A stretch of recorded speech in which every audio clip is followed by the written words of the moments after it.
Mga sir, share ko lang itong nabili kong electric fan. Di baterya siya, 12 volts. Ang hirap kasi pagka nawala ng kuryente sa gabi, no? Yung mga bata natin, pawis na pawis. Ang hirap naman magpaypay.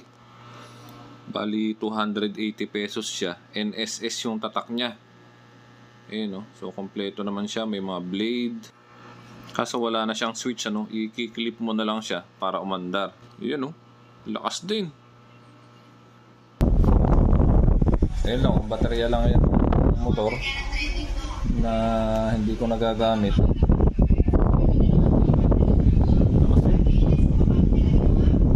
Ito na mga sir, chinarge ko na yung ating backup battery.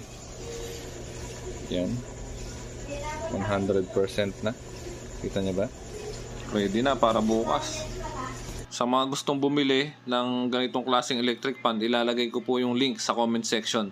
Maraming salamat. Ingat.